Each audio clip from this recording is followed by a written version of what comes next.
nanti ada sebuah konten bagus untuk pengetahuan sejarah. Dan kita akan ke suatu kota yang sangat terkenal dengan akan nilai sejarah. Jangan lupa like bagi kalian yang menyukainya dan subscribe ke channel Dian. Terima kasih.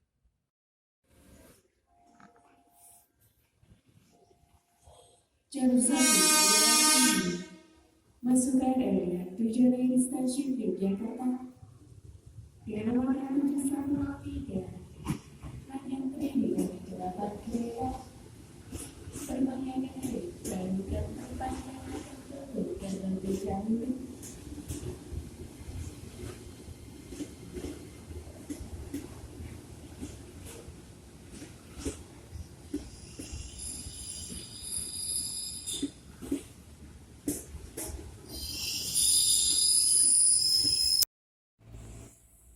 Asal di Zoom.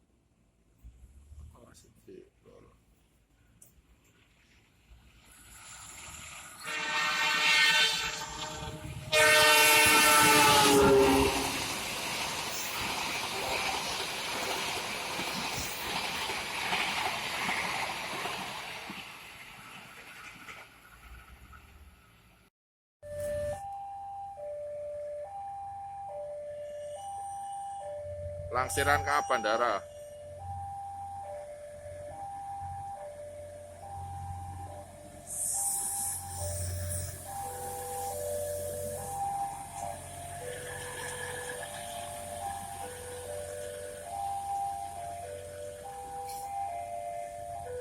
Langsiran ke bandara Yogyakarta International Airport.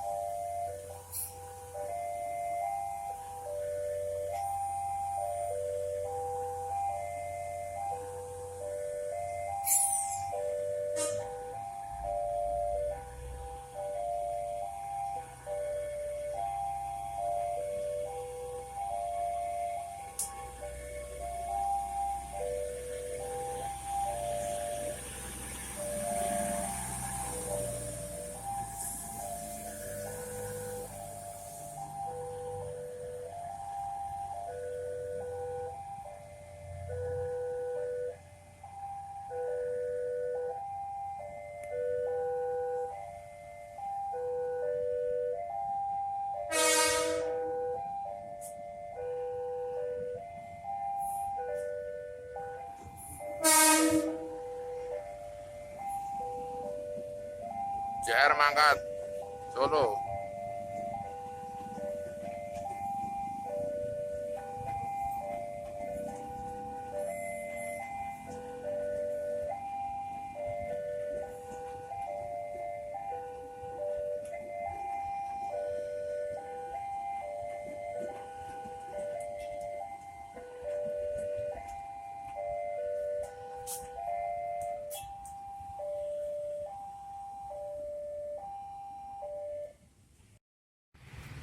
Oke guys, kita di stasiun. Stasiunnya di belakang sana. Bisa dilihat sih. Saya putar balik dulu. Stasiunnya ada di sana. Itu stasiun yang dibangun sekitar tahun 1870-an. Stasiun ini dibangun untuk jalur dari Semarang sampai Pos Lenden, yaitu Semarang Tanggung yang petak pertama, kedua Tanggung Solo Balapan, kemudian Tanggung Purwosari Klaten Lempuyangan, dan terakhir stasiun Yogyakarta alias Tugu.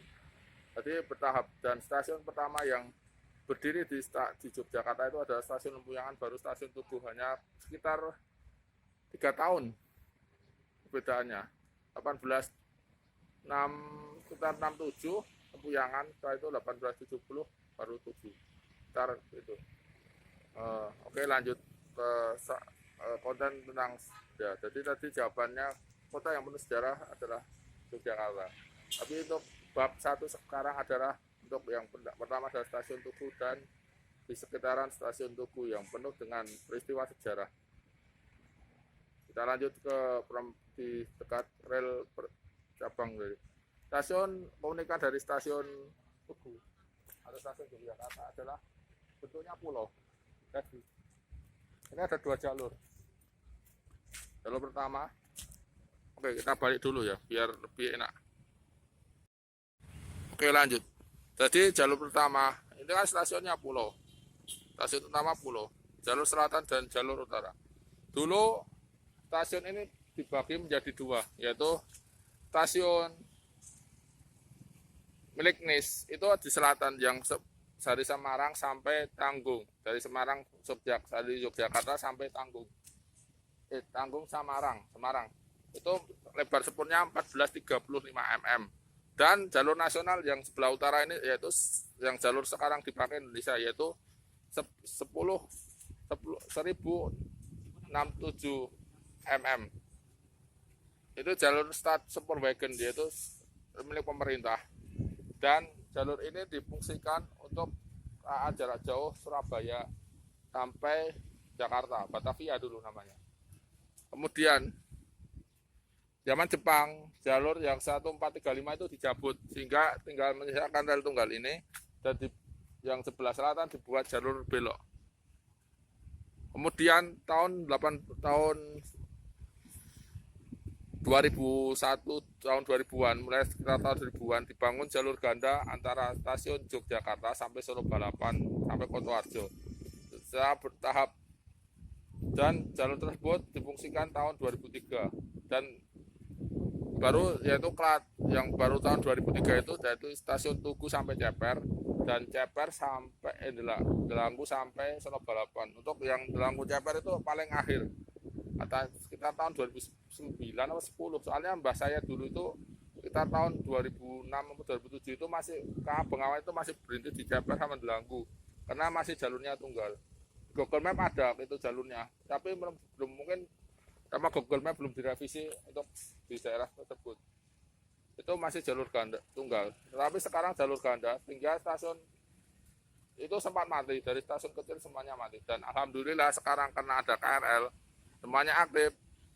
Tetapi untuk penumpang jarak jauh tetap di stasiun besar seperti atau kelas 1 seperti Klaten, Solo Balapan, Purwosari, Tempuyangan, dan Solo Balapan.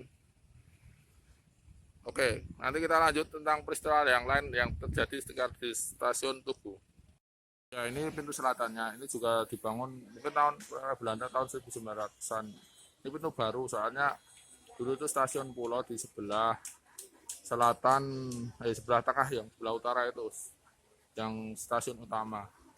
Ya, untuk pembangunannya saya belum tahu, nanti mungkin saya akan kasih referensinya di slide ini selanjutnya, mungkin saya cari dulu. Karena ini juga pintu utama untuk KRL, KA Bandara, juga KA jarak jauh di bagian selatan dekat Jalan Malioboro dan Hotel Malioboro Abadi, Hotel Malioboro. Terima kasih.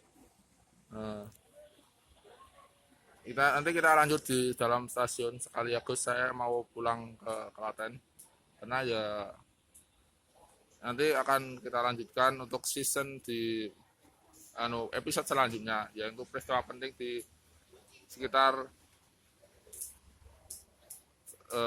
yang itu loh, yang di dekat perempatan dekat stasiun PJL 3A3B, stasiun Tugu Yogyakarta. Setelah saya tap in KRL, sudah di dalam stasiun Tugu Yogyakarta di peron utara. Oke, nanti kita akan sejarahnya bagaimana di peron. Ada perbedaan peron selatan dan itu keunikannya Belanda. Itu keunikan Belanda. Oke, kita lanjutkan membahas 2 peron yang berpulau di stasiun Tugu Yogyakarta. Oke, jadi ini perbedaannya. Ada 3 peron di sebelah utara dan 3 peron di sebelah selatan. Ini termasuk stasiun besar. Tipe A karena punya depo lokomotif, depo kereta, dan stasiunnya cukup besar, dan semua pemberangkatan eksekutif dan ekonomi premium berangkat di sini. Tapi untuk ekonomi biasa yang subsidi itu di stasiun Lempuyangan. Dan di peron utara ini ada pemberangkatan KA jarak jauh. Dulu juga sama di zaman Stadspurwagen. Itu KA uap dari ekspres dari Surabaya tujuan Batavia berhenti di stasiun ini, tren stasiun Surabaya. Dan peron utara ini juga milik SS, dan lebarnya sampai sekarang tetap sama, yaitu 1067 mm. Oke, kita lanjut ke peron selatan yang juga unik. Oke, kita berjalan ke peron selatan. Dan ini ada pramek batik yang jong, yang tidak menjadi kemalasannya bagi para relven. Karena kejongannya, nggak ada jendelanya. Saya pengalaman 1 kali naik ini. Males banget. Oke, ini dia peron selatan. Yang jalur lebar ini untuk pemberangkatan ke Raja Jauh ke arah timur. Dan peron tinggi ini dulu milik NIS National Netherlands Indies Spoorwegen yang lebarnya 1435 mm atau standar gauge. Dan ini dulu adalah pemberangkatan beda arah. Ini dulu jurusan Samarang, Waslanden. Waslanden itu apa? Waslanden itu 2 kerajaan di zaman Belanda, yaitu Kasultanan Yogyakarta dan Kasultanan Surakarta. Jadi dulu kereta berangkat awal dari Semarang, berhentinya juga di sini tujuan akhir. Dari Semarang, KA Uap itu berangkat dari sini, nanti berhenti di stasiun, semua stasiun, masuk Klaten, dan Solo Purwosari Solo Balapan. Karena zaman dulu itu kereta sangat lambatnya sehingga bisa berhenti di semua stasiun. Bahkan stasiun yang sekarang mati pun juga berhenti. Dan dulu mungkin nggak ada persilangan karena saking mungkin 1 kali 2 kali dipetak, tapi lama karena pakai uap, pakai kayu atau pakai batu bara. Dan itu dari Semarang nanti bercabang di Solo Balapan yang bentuk segitiga X. Nanti kita akan pelajari di bagian series kedua. Sekarang kita bahas yang Yogyakarta dulu. Nanti juga Solo itu juga penuh banyak sejarah. Tetapi keretanya itu nanti di Silang X dan menuju jalur Semarang. Mungkin lihat peron utara nggak tahu zaman dulu. Tetapi ini keunikannya stasiun Yogyakarta. Dan sekarang peron selatan selain untuk pemberangkatan kereta jarak jauh di jalur 3, jalur 2 untuk pemberangkatan Pramek tujuan Kutoarjo, dan jalur 1 untuk pemberangkatan KRL Radland tujuan Solo Balapan. Kenapa kok KRL belum lanjut? Karena belum dibangun. Dan insya Allah stasiun ini akan berkembang di stasiun modern dan banyak lain sejarah. Katanya dari teman-teman saya PT Kereta dari pejabat di PT Kereta Api Indonesia Daup 6 Yogyakarta akan dikembangkan jalur cabang-cabang kemana-mana. Walaupun itu kita tunggu saja karena pembangunan itu cukup lama ya. Jalur untuk Solo Balapan ke KRL ini dari Solo Yogyakarta ke Solo Balapan ini hampir setahun. Itu pun karena pandemi jadi sepi lintas bisa cepat. Kalau lintas buka makin lama. Oke, kita akan tutup series pertama ini. Sekian dari saya untuk episode pertama tentang stasiun Yogyakarta di bagian series kota dan Yogyakarta penuh sejarah. Jangan lupa bagikan konten sejarah dari channel saya, apapun tentang konten kereta api. Jangan lupa kasih like jika kalian bertanya, dan share jika bermanfaat untuk semua orang. Dan jangan lupa subscribe, dukung terus channel ini agar 100 subscriber atau bahkan 1000 subscriber. Jika konten ini berkembang, nanti semakin banyak lagi konten sejarah untuk kalian. Terima kasih. Assalamualaikum warahmatullahi wabarakatuh.